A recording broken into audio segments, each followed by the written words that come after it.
सगळ्यांचं लक्ष लागून राहिलेली भाजपची यादी आज जाहीर होणार। नरेंद्र मोदी वाराणसीतून तर राजनाथ सिंग लखनौमधून लढण्याची शक्यता।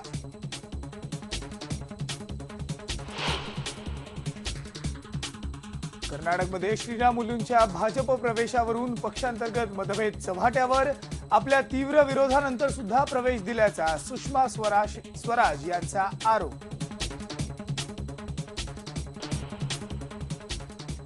महाराष्ट्राची वाट लावण्याचे त्यांनी सांगितलेले आहे। स्वतःच्या चेहऱ्यावरती मतं मिळत नाही म्हणून त्यांनी मोदींचा आता मुखवटा घातलेला आहे। मनसेला महाराष्ट्राची वाट लावायची आहे। उद्धव ठाकरेंचा घणाघाती हल्ला, म्हणाले आधी बाळासाहेबांचा आणि आता नरेंद्र मोदींचा घेतला मुखवटा।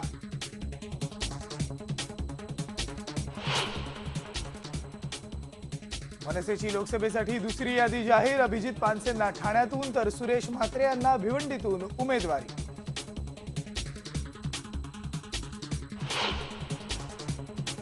दाऊद इब्राहिमचा जो जवळचा आहे छोटा शकील, त्यांच्यावरून त्यांचं कन्व्हर्सेशन आहे, त्यांच्यावरून नेक्सस आहे त्यांचं, आणि ते मोकाच्या कोर्टामध्ये सादर झालेले आहे। ॲब्सोल्युटली विदाऊट गिल्ट समजण्याचा काही संबंध नाही। शिवसेना उमेदवार गजानन कीर्तीकर यांनी केला मनसेचे उमेदवार महेश मांजरेकर यांच्यावर देशद्रोहाचा आरोप, पण मांजरेकरांनी आरोप फेटाळले। देवे आणि खोब्रागडेंना पुन्हा एकदा धक्का। अमेरिकन कोर्टानं काढलं अटक वॉरंट। व्हिसाचे नियम मोडल्याचा आणि मोलकरणीची पिळवणूक केल्याचा आरोप।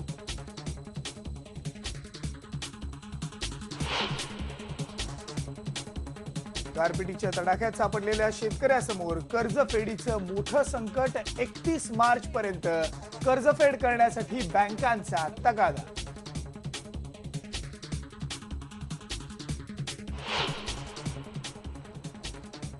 बेपत्ता मलेशियन एअरलाइन्सच्या विमानाचं अपहरण। मलेशियन पंतप्रधानांनी व्यक्त केली शंका।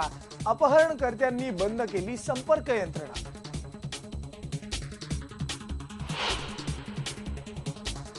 आणि शिमगोत्सवात निवडणूक प्रचाराचे रंग। रोंबाट, नमन आणि तमाशासारख्या लोककला होणार सादर।